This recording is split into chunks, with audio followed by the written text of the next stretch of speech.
وعلى آل إبراهيم إنك حميد مجيد اللهم بارك على محمد وعلى آل محمد كما باركت على إبراهيم وعلى آل إبراهيم إنك حميد مجيد সমস্ত প্রশংসা মহান আল্লাহ রাব্বুল আলামিনের জন্য, যিনি আমাদেরকে জুমার সালাত আদায় করার উদ্দেশ্যে মসজিদে সমবেত হওয়ার তৌফিক দিয়েছেন। আমরা বলি আলহামদুলিল্লাহ। দুরুদ ও সালাম প্রেরণ করছি বিশ্ব মানবতার মুক্তির দিশারি, বিশ্ব মানবতার মহান শিক্ষক রহমতুল্লিল আলামিন মুহাম্মদুর রাসূলুল্লাহ সাল্লাল্লাহু আলাইহি ওয়াসাল্লামের উপর, যার আনীত বিধান অনুসরণ করার মাধ্যমে রয়েছে মানব জাতির জন্য ইহকালীন কল্যাণ এবং পরকালীন মুক্তি। আমি আপনাদের সামনে রমাদান মাসের শেষ দশকে করণীয় সম্পর্কে আলোচনা করার চেষ্টা করব। ওয়ামা তাওফীক ইল্লা বিল্লাহ আলাইহি তাওয়াক্কালতু ওয়া ইলাইহি উনীব। রমাদান মাস অত্যন্ত ফজিলতপূর্ণ একটি মাস, অত্যন্ত গুরুত্বপূর্ণ একটি মাস মুসলিম উম্মাহর জন্য। আর এই রমাদান আল্লাহ রাব্বুল আলামিন রমাদানে আমাদের উপর সিয়ামকে ফরজ করেছেন। এর একটি উদ্দেশ্য আছে। এর উদ্দেশ্যটা হলো যে লাআল্লাকুম তাত্তাকুন, যে তোমাদের উপরে সিয়ামকে ফরজ করা হয়েছে এবং তোমাদের পূর্ববর্তীদের উপর সিয়ামকে ফরজ করা হয়েছিল। উদ্দেশ্য হচ্ছে একটাই, তা হচ্ছে তাকওয়া অর্জন করা, মুত্তাকি হওয়া। এই উদ্দেশ্যকে সামনে রেখে প্রতি বছরই আমাদের সামনে সিয়াম আসে এবং একটা অনুশীলনের মাস, একটা তাকওয়া অর্জন করার একটা মাস, নিজেকে গঠন করার একটা মাস, নিজের ব্যক্তি জীবনের পরিবর্তন ঘটানোর একটা মাস হচ্ছে রমাদান মাস। এক মাস অনুসরণ করার মাধ্যমে আপনার তাকওয়ার লেভেলকে উন্নতির শিখরে নিয়ে আসবেন।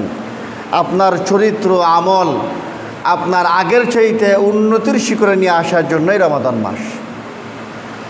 এখন আমাদের পর্যালোচনা করে দেখতে হবে, এই যে রমাদান মাস আমাদের সামনে আসলো, আমরা আমাদের কাঙ্ক্ষিত লক্ষ্যে পৌঁছাতে পারলাম কিনা। যেই তাকওয়া অর্জন করার জন্য আল্লাহ রাব্বুল আলামিন আমাদের সামনে সিয়ামকে ফরজ করেছিলেন, সেই তাকওয়াটা আমাদের অর্জন হলো কিনা।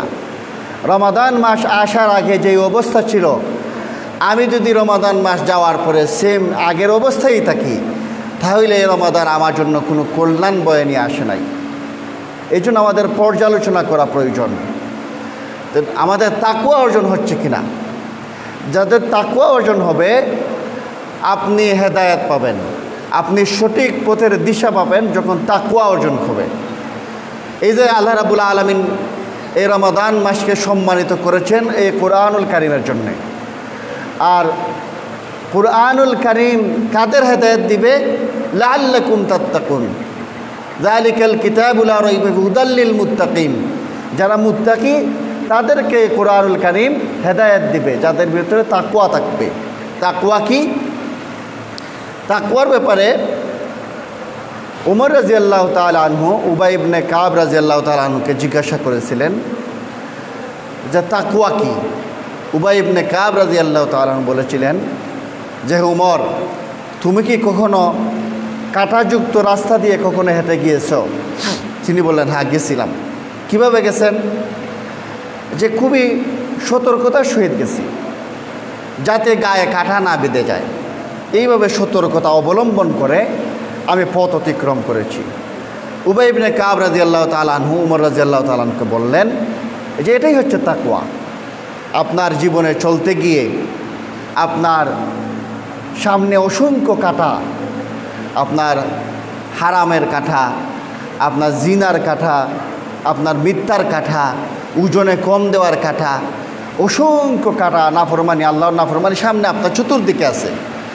শিরিক, বেদাত, হারাম, অশ্লীলতা, বেহায়াপনা, আপনার মিথ্যাচার, যত কিছু আছে, যত হারাম কাজ আছে আপনার সামনে এইভাবে কাঁটাযুক্ত হয়ে আছে।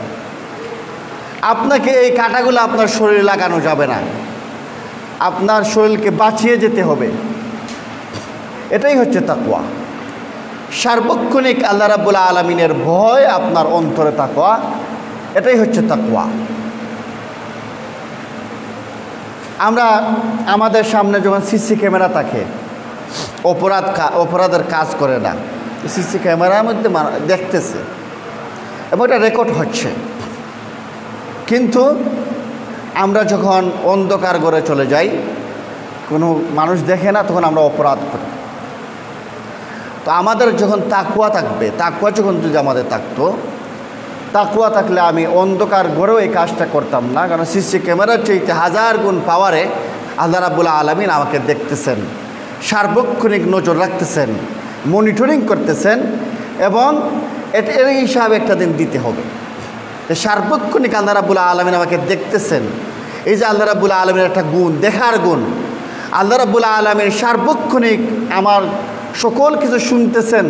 এই যে আল্লাহ রাব্বুল আলামিনের শোনার গুণ, সার্বক্ষণিক আল্লাহ রাব্বুল আলামিনের ইলমের ভিতরে থাকি আমি, এটা আল্লাহ রাব্বুল আলামিনের ইলমের গুণ, জানার গুণ। এটা হচ্ছে এই যে তাওহীদে আসমা ও সিফাত। এই বিশ্বাসগুলো আমাদের দৃঢ় নাই বলেই, দৃঢ়ভাবে আমরা এগুলো বিশ্বাস করি না বলেই আমরা গোপনে অপরাধ করি, আমরা গোপনে পাপ কাজে লিপ্ত হয়ে যাই। আমরা সার্বক্ষণিক এইভাবে আল্লাহর ভয় আমাদের অন্তঃকরণে ঢুকে না, এই জন্যই ঢুকে না। যখন সার্বক্ষণিক এভাবে আল্লাহর ভয় থাকবে, আর এইভাবে যখন আকীদা বিশ্বাসটা আপনার থাকবে যে আমি এখন অন্ধকারে আছি, আমি এখন একাকী আছি, কিন্তু আল্লাহ রাব্বুল আলামিন আমাকে দেখতেছেন।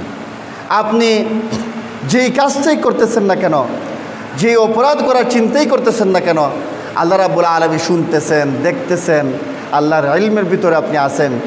এইটা দৃঢ়ভাবে বিশ্বাস যখন করবেন, তখন আপনার মাধ্যমে অপরাধ হবে না। আপনি অন্ধকারে আপনি মোবাইল দেখতেছেন, হঠাৎ অশ্লীল ভিডিও চলে আসলো, আপনি ঢুকে গেলেন।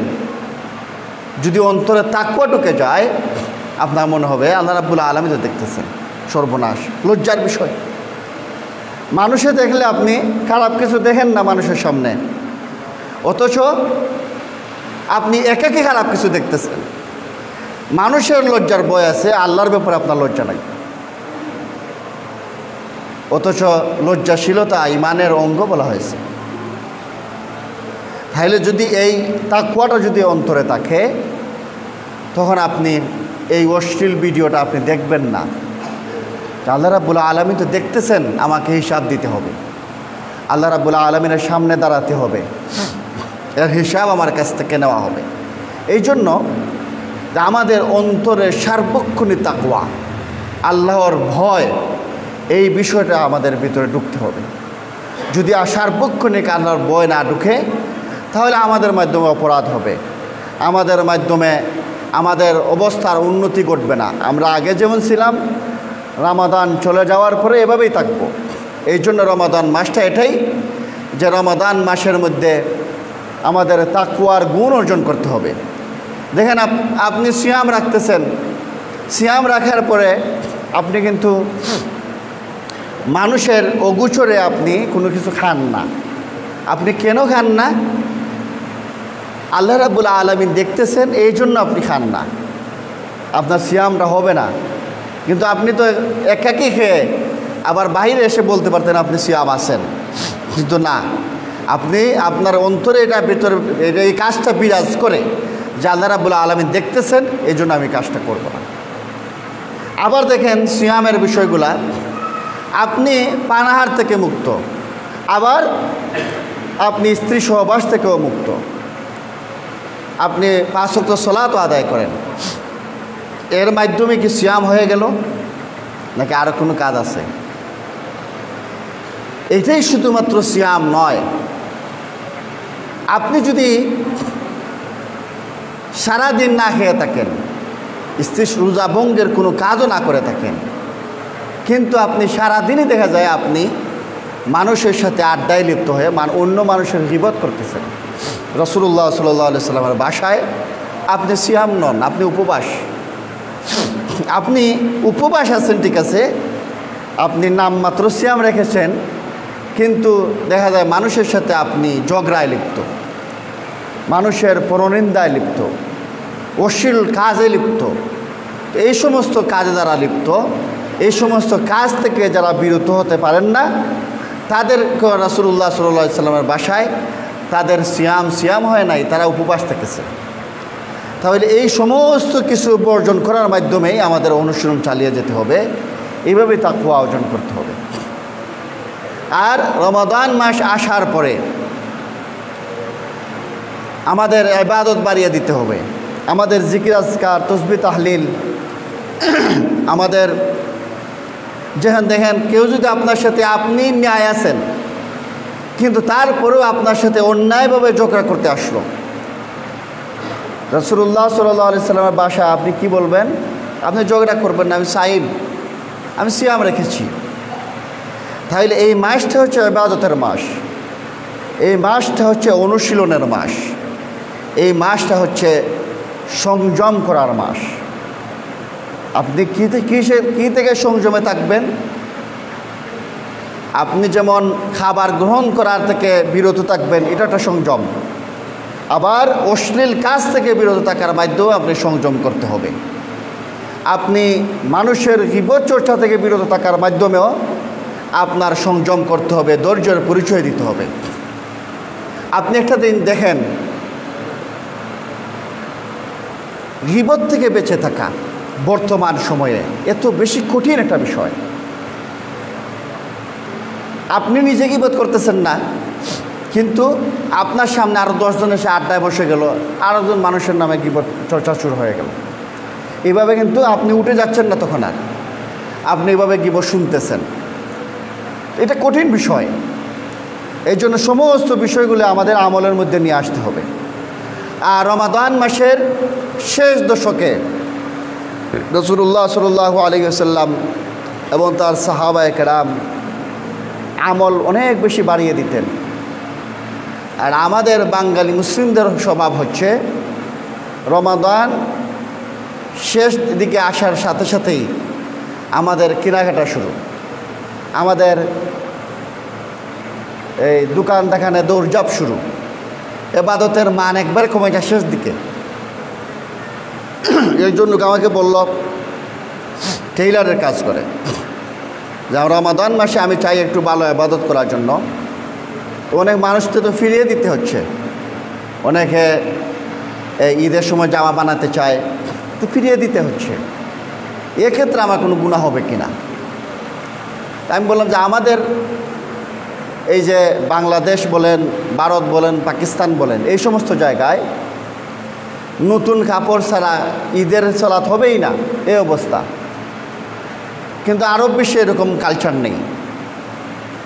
তো আপনি তাতে ফিরে দেওয়ার কোনো গুনাহ নাই, আপনি ইবাদত বন্দেগী করবেন।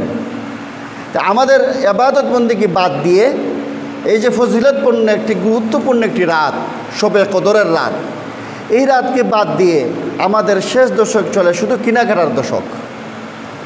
এই জন্য আমাদের এক্ষেত্রে বেরিয়ে আসতে হবে। এই যে 10 দিনের ভিতরে শবে কদরকে খুঁজতে হবে।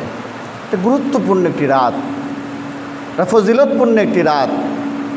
আপনি দেখেন, আমরা সামান্য যদি একটি অফার কোনো দোকানে দেয়, 10 টাকার কোনো ছাড় দেয়, 20 টাকার কোনো ছাড় দেয়, অথবা একটার সাথে আরেকটা ফ্রি দেওয়া দেয়, হুমড়ি খেয়ে মানুষ কাপড়ে। যদি 10 টাকা কম ছাড়ে, 5% ছাড়া যদি তার পণ্য বিক্রি করে, মানুষ হুমড়ে গিয়ে কাপড়ে। কিন্তু এখানের মধ্যে কত বড় অফার, এই অফারকে আমরা লুফে নিচ্ছি না, আমরা গুরুত্ব দিচ্ছি না। এই রমাদান মাস, যে এই রমাদান মাসের মধ্যে আল্লাহ রাব্বুল আলামিন কুরআনুল কারীম নাজিল করেছেন। শাহরু রমাদান আল্লাযী উনজিলা ফীহিল কুরআন হুদাল লিন-নাসি ওয়া বাইয়িনাতিম মিনাল হুদা ওয়াল ফুরকান।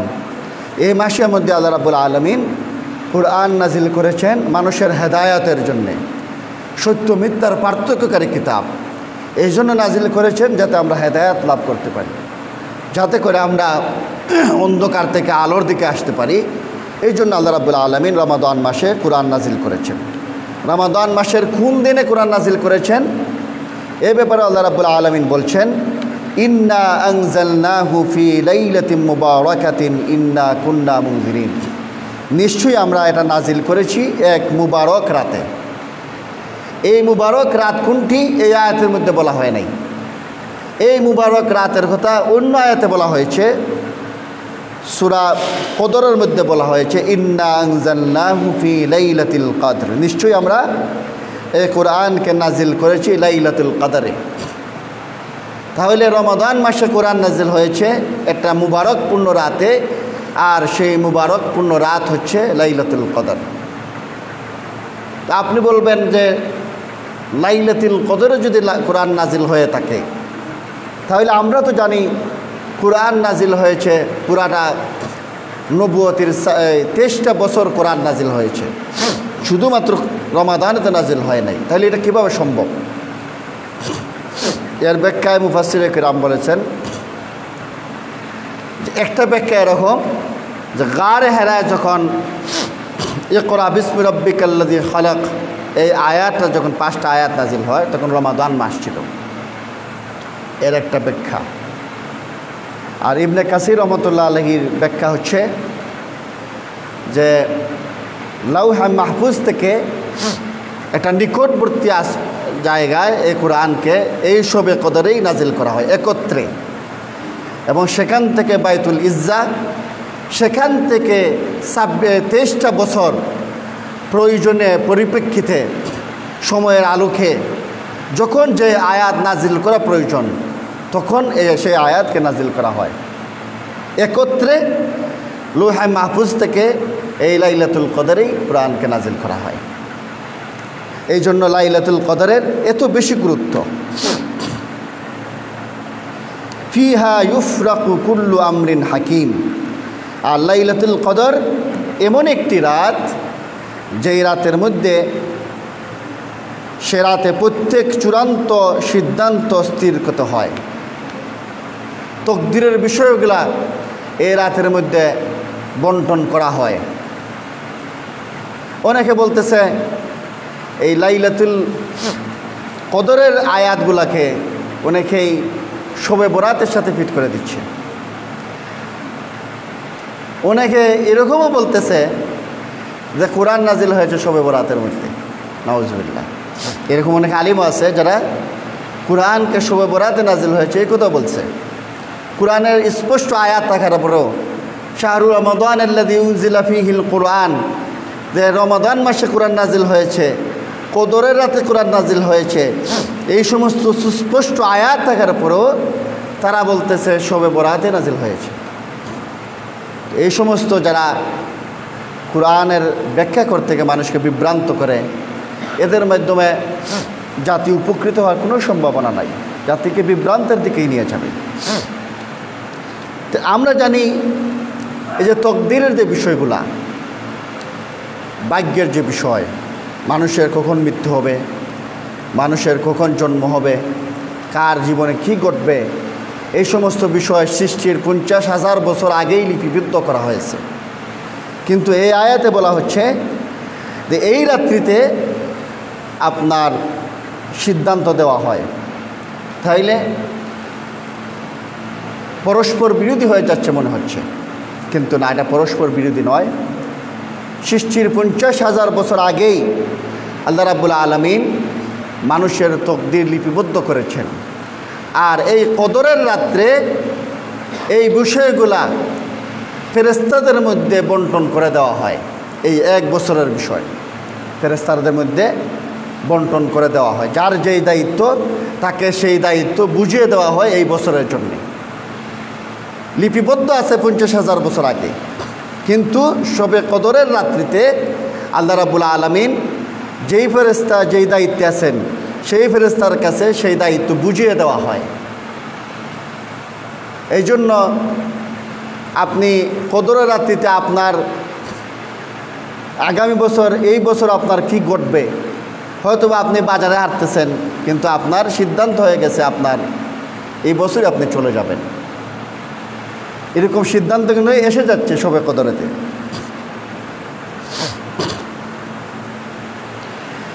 তো এই যে শবে কদর, এই 10 দিনের ভিতরেই শবে কদর।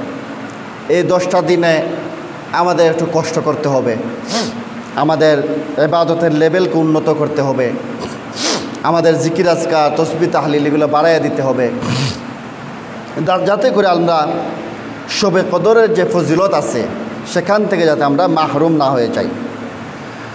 শবে কদর 1000 মাসের চাইতে উত্তম। রাসূলুল্লাহ সাল্লাল্লাহু আলাইহি ওয়াসাল্লাম বলেছেন, তোমাদের নিকট রমাদান আসন্ন, মুবারক একটি মাস রমাদান মাস। আল্লাহ রাব্বুল আলামিন এর সওম ফরজ করেছেন। এতে জান্নাতের দরজাসমূহ খোলা হয়ে থাকে এবং জাহান্নামের দরজাসমূহ বন্ধ করে দেওয়া হয়, শয়তানকে বেঁধে রাখা হয়। এতে এমন এক রাত রয়েছে যা 1000 মাসের চাইতে উত্তম। সুবহানাল্লাহ। এই রাত্রে যদি ইবাদত আপনার নসিব হয়ে যায়, এই রাত্রের ইবাদত যদি আল্লাহ রাব্বুল আলামিনের কাছে কবুল হয়ে যায়, তাহলে 1000 মাস ইবাদত করার চাইতেও আপনি বেশি সওয়াব পেয়ে যাবেন। সুবহানাল্লাহ। এই জন্য কত বড় অফার, কত বড় নিয়ামত একটা রাত। যে ব্যক্তি এ রাত্রে কল্যাণ থেকে বঞ্চিত হয়েছে, সে তো যাবতীয় কল্যাণ থেকে বঞ্চিত হল। এই জন্য আমরা এই রাত্রি থেকে যাতে আমরা বঞ্চিত না হই। আবু হুরায়রা রাদিয়াল্লাহু তাআলা আনহুকে বর্ণিত, তিনি বলেন, রাসূলুল্লাহ সাল্লাল্লাহু আলাইহি ওয়াসাল্লাম বলেছেন, মাইয়াকুম লাইলাতুল কদরি ঈমানান ওয়া ইহতিসাবান গুফিরা লাহু মা তাকদ্দামা মিন যামবি। যে ব্যক্তি ঈমানের সাথে সওয়াবের আশায় লাইলাতুল কদরিতে, কদরের রাত্রিতে রাত্রি জাগরণ করে, আল্লাহ রাব্বুল আলামিন তার অতীতের সমস্ত গুনাহ ক্ষমা করে দেন। সুবহানাল্লাহ। এই জন্যে আবার আরেকটা হাদিস আছে রাসূলুল্লাহ সাল্লাল্লাহু আলাইহি ওয়াসাল্লামের, মান সামা রমাদানা ঈমানান ওয়া ইহতিসাবান গুফিরা লাহু মা তাকদ্দামা মিন যামবি। যে রমাদান মাসে যদি কেউ সিয়াম রাখে সওয়াবের আশায়, একাগ্রতার সহিত, একনিষ্ঠতার সহিত, আল্লাহ রাব্বুল আলামিন তার পূর্বের সমস্ত গুনাহকে ক্ষমা করে দেন। আপনি বলবেন, সিয়াম তো আমরা আল্লাহর জন্যই রাখি।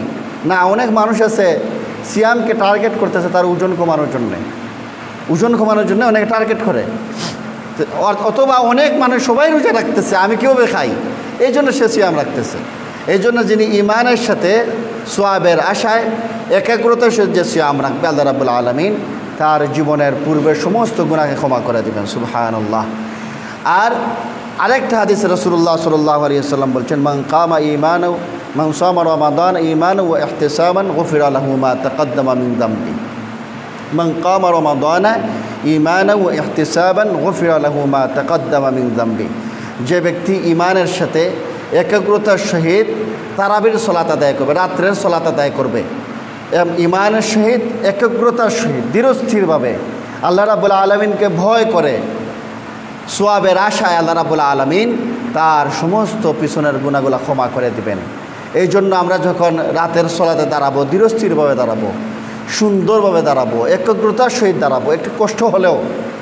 এই যে আমাদের সমাজের কী অবস্থা, যা আমরা যেভাবেই হোক 20 রাকাত সালাত শেষ করতেই হবে। এই জন্য ইমামকে তাকদা দেওয়া হয় যে দ্রুত পড়ে যান, 20 রাকাত শেষ যেভাবেই হোক হয়ে যাক। তো এই সমস্ত বিষয়গুলো থেকে বেরিয়ে আসতে হবে।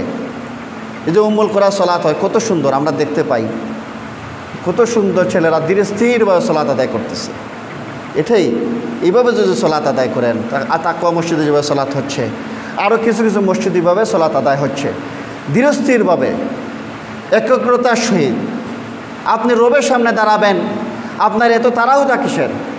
আপনি জাহান্নাম থেকে মুক্তি চান, আপনি জান্নাতের মতো একটা নিয়ামত পেতে চান, আর এত তাড়াহুড়া, আপনার একাগ্রতা নাই, আপনার বিনয় নাই, আপনার সালাতের মধ্যে কান্না নাই, আপনার সালাতের মধ্যে তাড়াহুড়া, তাহলে আপনি কিভাবে এত ফজিলত লাভ করবেন? তো সম্ভব না। আপনি দেখেন, আপনি যখন বাসায় যাচ্ছেন, এইভাবে মোবাইলে এইভাবে 2বার 3বার করবেন, দেখবেন সাথে সাথে 3 ঘন্টা চলে গেছে।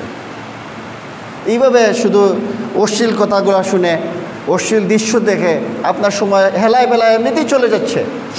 মাত্র 2টা ঘন্টা আপনি দাঁড়াবেন, মাত্র 2.5টা ঘন্টা আল্লাহ রাব্বুল আলামিনের জন্য দাঁড়াবেন রমাদান মাসে, শুধু, সারা বছরও না। এটি আপনার অনীহা, অবহেলা, আপনার তাড়াহুড়া। এই জন্য জান্নাত লাভ করতে হলে কিছু কষ্ট করতে হবে, আপনার ইবাদতের মানকে বাড়াতে হবে। শেষ 10 দিনে শবে কদরকে তালাশ করা। ইবনে আব্বাস রাদিয়াল্লাহু তাআলা আনহু থেকে বর্ণিত, রাসূলুল্লাহ সাল্লাল্লাহু আলাইহি ওয়াসাল্লাম বলেছেন, তোমরা লাইলাতুল কদর রমাদানের শেষ দশকে অনুসন্ধান করো। লাইলাতুল কদর শেষ দিক হতে গণনায় নবম, সপ্তম বা পঞ্চম রাত অবশিষ্ট থাকে। রমাদানের শেষ দিন বেশি বেশি আমল করা। আয়েশা রাদিয়াল্লাহু তাআলা আনহা থেকে বর্ণিত, তিনি বলেন, রাসূলুল্লাহ সাল্লাল্লাহু আলাইহি ওয়াসাল্লাম শেষ দশকে যে পরিমাণ আমল করতেন অন্য কোনো সময় এত বেশি আমল করতেন না। সুবহানাল্লাহ। আয়েশা রাদিয়াল্লাহু তাআলা আনহা থেকে আরও বর্ণিত, তিনি বলেন, রাসূলুল্লাহ সাল্লাল্লাহু আলাইহি ওয়াসাল্লাম যখন রমাদানের শেষ দিন 10 দিন আসতো তখন রাসূলুল্লাহ সাল্লাল্লাহু আলাইহি ওয়াসাল্লাম পরিধেয় বস্ত্রকে শক্ত করে বাঁধতেন, রাত জেগে ইবাদত করতেন, পরিবার পরিজনকে জাগিয়ে দিতেন। শেষ দশকে রাসূলুল্লাহ সাল্লাল্লাহু আলাইহি ওয়াসাল্লাম এভাবে আমল করতেন। আয়েশা রাদিয়াল্লাহু তাআলা আনহা থেকে বর্ণিত, রাসূলুল্লাহ সাল্লাল্লাহু আলাইহি ওয়াসাল্লাম প্রথম 20 দিন সালাত আদায় করতেন এবং ঘুমাতেন, কিন্তু শেষ 10 দিন ঘুমাতেনও না এবং পরিধেয় বস্তুকে মজবুত করে বেঁধে সালাতে মনোনিবেশন করতেন। শেষ 10 দিন রাসূলুল্লাহ সাল্লাল্লাহু আলাইহি ওয়াসাল্লাম একেবারেই ঘুমাতেন না, অথচ রাসূলুল্লাহ সাল্লাল্লাহু আলাইহি ওয়াসাল্লামের কোনো গুনাহ নাই, কোনো অপরাধ নাই, কোনো কিছুই নাই, জান্নাতও নিশ্চিত। আপনাকে জান্নাত নিশ্চিত হয়ে গেছে, আপনি কি জাহান্নাম থেকে মুক্তির গ্যারান্টি পেয়ে গেছেন? কিছুই তো হয় নাই। হাসান বসরি রহমতুল্লাহ আলাইহি এক লোককে দেখলেন খুব হাসতেছে। তিনি তার হাসি দেখে বললেন, তুমি কেন এভাবে হাসতেছো? এত খুশি তোমার কিসের? এত আনন্দ তোমার কিসের? তুমি কি জাহান্নাম থেকে মুক্তির গ্যারান্টি পেয়ে গেছো? বলল না। জান্নাত পাওয়ার নিশ্চয়তা পেয়ে গেছো? বলল না। তাহলে এত হাসি কিছু, এত খুশি মনে এত আনন্দ কিসের? এত আনন্দ তো আসার কথা না, কারণ তোমার তো জান্নাত থেকে জান্নাত পাওয়ারও কোনো গ্যারান্টি আসে নাই, আবার জাহান্নাম থেকে মুক্তির কোনো গ্যারান্টিও আসে নাই, এত কোনো নিশ্চয়তাও আসে নাই। তারপরে এত মনে আনন্দ, এত খুশি, এত ফুর্তি কীভাবে আসে? রাসূলুল্লাহ সাল্লাল্লাহু আলাইহি সাল্লামের মুক্তির গ্যারান্টি, জান্নাত পাওয়ার গ্যারান্টি, কোনো গুনাহ নাই, অপরাধ নাই, কিছুই নাই। তারপরে ইবাদতের অবস্থা দেখেন, সাহাবাদের ইবাদতের অবস্থা দেখেন, যাদের জান্নাতের সুসংবাদ পেয়েছিলেন, অথচ আমি জান্নাতের সুসংবাদ পাই নাই, জাহান্নাম থেকে মুক্তির কোনো গ্যারান্টিও পাই নাই, এরকম কোনো সুসংবাদও নাই। তারপরে আমার মনে কত আনন্দ, কত আমার জৌলস, আমার কত বিনোদনের কোনো শেষ নাই। অথচ রাসূলুল্লাহ সাল্লাল্লাহু আলাইহি সাল্লাম এই যে 3টা সিঁড়ি উঠে আমিন বলেছিলেন, জিবরাইল আলাইহিস সালাম বদদুয়া করেছিলেন যে তার জন্য সে ধ্বংস হয়ে যাক। রমাদান মাস পাওয়ার পরেও যদি তার অপরাধকে সে ক্ষমা করে না নিতে পারে, সে ধ্বংস হয়ে যাক। আপনার রমাদান আসার পরে ক্ষমা করায় নিতেই হবে। তাহলে আপনি কিভাবে কান্নাকাটি করতে হবে, আপনি কিভাবে ইবাদত করতে হবে, আপনার এইভাবে আপনি নিজের সিদ্ধান্ত নিতে হবে যে আমি কিভাবে ক্ষমা করায় নিব। আপনার বড় ভাই আপনার প্রতি রাগান্বিত, আপনার বাবা আপনার প্রতি রাগান্বিত, আপনার মা আপনার প্রতি রাগান্বিত, কোনো কারণে আপনি কোনো অপরাধ করেছেন, দেখেন তো আপনি তার কাছে কিভাবে ক্ষমা চান, কিভাবে হাতে পায়ে ধরেন, কিভাবে কান্নাকাটি করেন, কিভাবে ক্ষমা করায় নেন। একটু কল্পনা করে দেখেন যে আপনি যদি কোনো মানুষ অথবা আপনি কারো অধীনস্থ আছেন, আপনার ঊর্ধ্বতন কোনো অফিসারের সাথে আপনি বেয়াদবি করেছেন, আপনি কিভাবে তার কাছে গিয়ে ক্ষমা চান আপনি দেখেন তো। এইভাবে কি আল্লাহ রাব্বুল আলামিনের কাছে ক্ষমা চাইছেন?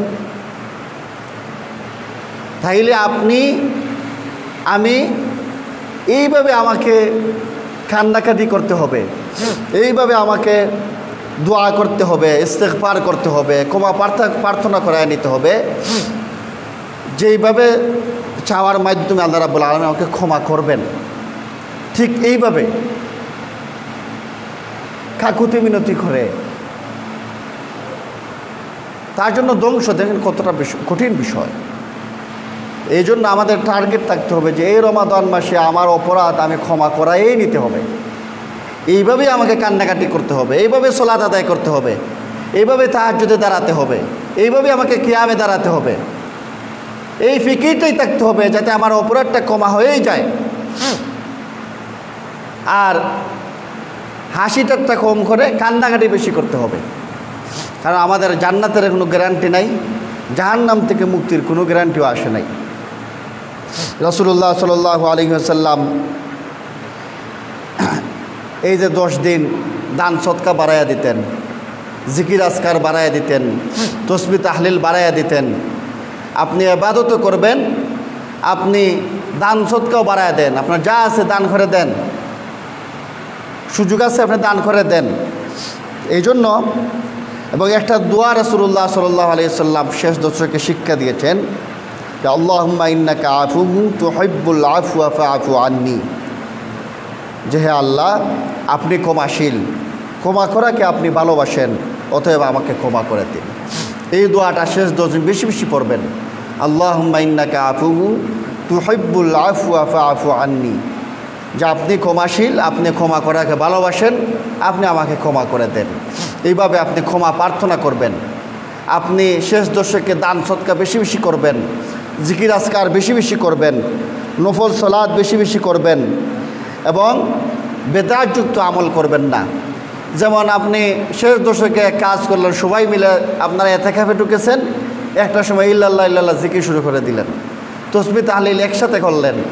তাহলে বেদাত জাতীয় যত আমল আছে সমস্ত আমল বর্জন করতে হবে, সুন্নাহকে আঁকড়ে ধরে রাখতে হবে, কুরআন তেলাওয়াত তসবিহ তাহলিল বেশি বেশি করতে হবে, বেশি বেশি ইস্তেগফার করতে হবে, এই আমলগুলো বেশি বেশি করতে হবে। আর বেদাত কোনোভাবেই কোনোরকমভাবে যাতে আমাদের আমলের মধ্যে বেদাত না ঢুকে সেই দিকে আমাকে খেয়াল রাখতে হবে। এবং আমাদের দান করারও সুযোগ আছে। এই উম্মুল কুরা মাদ্রাসা আছে, এখানে অনেক তালিবে ইলম পড়ালেখা করতেছে, আপনি দান করে যান, আপনার আখিরাতে কাজ দিবে। আর এই দানটা হচ্ছে আপনার জন্য দলিল হিসাবে, এটা দানটা দলিল। এই জন্য কিপটামি না করে দান করে যান, আখিরাতে আপনার কাজে দিবে। আপনি মারা যাবেন, আপনার কথা আর সন্তানরা মনে রাখবে না, আপনার সম্পত্তি খেয়ে শেষ করে দিবে। কিন্তু আপনার যদি মাদ্রাসা মসজিদ এই সমস্ত যেখানের মধ্যে কোরআন সুন্নাহর আওয়াজ তোলা হয়, এই সমস্ত জায়গা যদি আপনি দান করে যান, ইনশাল্লাহ কিয়ামতের দিন আপনার এই দান কথা বলবে। আল্লাহ রাব্বুল আলামিন আমাদেরকে এই শেষ দশককে কাজে লাগানো তৌফিক দান করুন, আমরা বলি আমিন।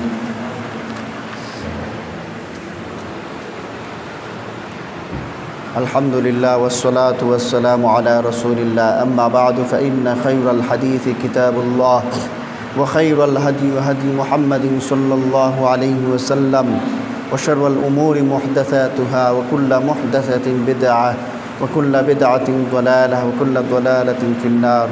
قال الله تعالى إن الله وملائكته يصلون على النبي يا أيها الذين آمنوا صلوا عليه وسلموا تسليما اللهم صل على محمد وعلى آل محمد كما صليت على إبراهيم وعلى آل إبراهيم إنك حميد مجيد। আল্লাহ রাব্বুল আলামিন আমাদের জীবনের সমস্ত গুনাহ খাতাকে মাফ করে দেন। আল্লাহ রাব্বুল আলামিন আমাদের অন্তরে তাকওয়া অর্জন করে দেন, আমাদের আপনার ভয় আমাদের অন্তরের মধ্যে ঢুকাইয়া দেন। আর একটা কথা মনে রাখবেন যে আমাদের সার্বক্ষণিক আমাদের এই অন্তরের জন্য এই কাজটা লালন করে, এই চিন্তাটা লালন করে যে আমাদের একটা দিন চলে যেতে হবে, একটা দিন এই দুনিয়া থেকে চলে যেতে হবে এবং আল্লাহ রাব্বুল আলামিনের সামনে দাঁড়াতেই হবে। যখন তাকওয়াভিত্তিক সমাজ হবে, আপনার অপরাধ প্রবণতা কমে যাবে, আপনার অশ্লীলতা কমে যাবে, আপনার খাদ্যে ভেজাল কমে যাবে, ব্যবসায় 2 নম্বরই কমে যাবে, সমস্ত কিছু 2 নম্বরই কমে যাবে। এই জন্য আমাদের তাকওয়া অর্জন করতে হবে এবং আমাদের অন্তরকে এইভাবে সাজাতে হবে যাতে আমাদের অন্তরের সার্বক্ষণিক আল্লাহ রাব্বুল আলামিনের ভয় কাজ করে। কারণ আমাদের চলে যেতে হবে, সবাই জানি আমরা চলে যেতে হবে, থাকার কোনো সুযোগ নাই। এই জন্য আল্লাহ রাব্বুল আলামিন সমস্ত মানুষকে ডেকে বলছেন, ইয়া আইয়ুহান নাস, হে মানুষ সকল, ইত্তাকু রাব্বাকুম ইন্না জালজালাতাস সাআতি শাইউন আযীম। ইয়া আইয়ুহান নাস ইত্তাকু রাব্বাকুম ইন্না জালজালাতাস সাআতি শাইউন আযীম। যে তোমরা আল্লাহ রাব্বুল আলামিনকে, তোমাদের রবকে ভয় করো। আর এই যে জালজালা, এই যে এটা অত্যন্ত কঠিন একটা বিষয়। এমন একটা সময় আসবে যখন এখন আমাদের ভয় নাই, আমাদের ভয়ে আল্লাহর ভয়ে কান্না আসে না, আমাদের আল্লাহর ভয়ে আমাদের অন্তর কেঁপে ওঠে না, আমাদের এই অন্তরের মধ্যে আল্লাহর ভয় ঢুকে না, আমরা ভয়ে আমরা চলি না। কিন্তু এমন একটা সময় আসবে যখন আল্লাহ রাব্বুল আলামিনের ভয়ের কারণে ইয়াউমা তারাউনাহা তাযহালু কুল্লু মুরদিআতিন আম্মা আরদাত ওয়া তাদউ কুল্লু যাতি হামলিন হামলাহা ওয়া তারান নাসা সুকারা ওয়া মা হুম বিসুকারা ওয়ালাকিন্না আযাবাল্লাহি শাদীদ। এমন একটা সময় আসবে যখন দুগ্ধদারিণী মা তার সন্তানকে এত ভালোবাসার পরও আল্লাহ রাব্বুল আলামিনের ভয়ে তার সন্তানের কথা বলে যাবে। গর্ভবতী নারী গর্ভপাত ঘটিয়ে ফেলবে, তা আল্লাহ রাব্বুল আলামিনের ভয়ে আতঙ্কে মানুষ দিক বিদিক ছুটতে থাকবে। মানুষকে দেখে মনে হবে তারা যেন মাতাল, কিন্তু আসলে তারা মাতাল নয়, তারা আল্লাহ রাব্বুল আলামিনের ভয়ে দিক বিদিক দৌড়াতেছে। এরকম একটা পরিস্থিতি সৃষ্টি হবে। এমন একটা সময় আসবে যখন আপনার উপকারে কেউ আসবে না। আপনি সেই দিন চিৎকার করে বলবেন যে আমার যদি এখানেই মৃত্যু হয়ে যেত, আমাকে যদি আমার হিসাবটা যদি না নেওয়া হতো। এইভাবে আপনি চিৎকার করতে থাকবেন, আপনি আফসোস করতে থাকবেন, আপনি হাহুতাশ করতে থাকবেন। এমন একটা সময় আসবে আপনি চিৎকার করে বলতে থাকবেন, হায় হায় হায় হায় মা গুনা আন্নি মালিয়া, আমার সম্পত্তি তো আমার কোনো কাজই আসলো না। হালাকা আন্নি সুলতানিয়া, আমার যে ক্ষমতা পাওয়ার তো কোনো কাজই আসলো না, সব কিছু ধ্বংস হয়ে গেল। আফসোস করতে থাকবেন। তো এমন একটা সময় আসার আগেই, এমন একটা পরিস্থিতি আসার আগেই আমাকে গঠন করতে হবে, আল্লাহর ভয় অন্তঃকরণে ঢুকাতে হবে। এমন একটা সময় আসবে যখন আপনি আখিরাতের ময়দানে, হাসরের ময়দানে দাঁড়িয়ে আছেন, অপরাধী হিসাবে নিযুক্ত হয়ে গেছেন। তখন আল্লাহ রাব্বুল আলামিন এমন অবস্থায় ডাক দিবেন, খুযুহু ফাগুল্লু, তাকে ধরো পাকড়াও করো। দুনিয়ায় আপনাকে পাকড়াও করে ডাক দিলে কোনো না কোনো মানুষ এসে সুপারিশ করে। এই দিন আপনার মা বাবা আপনাকে সুপারিশ করার জন্য আসবে না, বাঁচাইতে আসবে না। আপনাকে সমস্ত মানুষের সামনে অপমানের সহিত ধিক্কার জানায় আপনাকে নেওয়া হবে। সুম্মাল জাহিমা সল্লু, তাকে সুম্মা ফি সিলসিলাতিন যারহুহা সাবউনা যিরাআন ফাসলুকু, তাকে অগ্নিকুণ্ডে নিক্ষিপ্ত করো এবং 70 হাত লম্বা শিকল দিয়ে তাকে বাঁধো। এইরকম একটা পরিস্থিতি সৃষ্টি হবে যখন কেউ কোনো উপকারে আসবে না। আপনার উপকার দিবে এই কাজগুলাই, যে কাজগুলো দুনিয়ায় আপনি আল্লাহ রাব্বুল আলামিনের জন্য করে যাবেন। তো আল্লাহ রাব্বুল আলামিন আমাদেরকে আল্লাহর ভয় অন্তঃকরণে সৃষ্টি হওয়ার তৌফিক দান করুন, আমরা বলি আমিন। আমাদের মধ্যে যারা অসুস্থ আছে তাদেরকে সুস্থতা দান করুন। আমাদের মধ্যে যারা বিপদ মুসিবত আছে তাদের বিপদ মুসিবত দূর করে দেন। আমাদের মধ্যে যারা ঋণগ্রস্ত আছে তাদের ঋণ থেকে মুক্তি দান করেন। আল্লাহ রাব্বুল আলামিন আমাদেরকে রমাদান মাসে বেশি বেশি ইবাদত করার তৌফিক দান করেন, বেশি বেশি দান সদকা করার তৌফিক দান করেন। আল্লাহ রাব্বুল আলামিন আমাদের এই মাদ্রাসা এবং মসজিদকে আল্লাহ রাব্বুল আলামিন কবুল করে নেন। এই মাদ্রাসা এবং মসজিদকে যারা টাকা দিয়ে, পয়সা দিয়ে, শ্রম দিয়ে যেইভাবে সহযোগিতা করতেছেন আল্লাহ রাব্বুল আলামিন সবাইকে কবুল করে নেন। একটা বোনকে দেখলাম এই উম্মুল কুরা মাদ্রাসায় তার গলার হার দিয়া দিছে, তার কানের দুল দিয়া দিছে। আল্লাহু আকবার। এই সমস্ত মা বোনদেরকে আল্লাহ রাব্বুল আলামিন এই সমস্ত দানকে আল্লাহ রাব্বুল আলামিন কবুল করে নেন, জান্নাতে যাওয়ার এই ব্যবস্থা করে দেন, পরকালে নাজাতের উসিলা বানাইয়া দেন। আল্লাহ রাব্বুল আলামিন এই প্রতিষ্ঠানকে কবুল করে নেন। যারা শ্রম দিচ্ছেন, যারা টাকা দিয়ে সহযোগিতা করতেছেন, পয়সা দিয়ে সহযোগিতা করতেছেন, বুদ্ধি দিয়ে সহযোগিতা করতেছেন, আল্লাহ রাব্বুল আলামিন সবাইকে কবুল করে নেন। রব্বানা তাকাব্বাল মিন্না ইন্নাকা আনতাস সামিউল আলিম ওয়া তুব আলাইনা ইন্নাকা আনতাত তাওয়াবুর রহিম। ইন্নাল্লাহা ইয়া'মুরু বিল আদলি ওয়াল ইহসান ওয়া ইতা'i যিল কুরবা ওয়া ইয়ানহা আনিল ফাহশাই ওয়াল মুনকারি ওয়াল বাগই ইয়া'iযুকুম লা'আল্লাকুম তাযাক্কারুন। ফাযকুরুনি আযকুরুকুম ওয়াশকুরু লি ওয়া লা তাকফুরুন।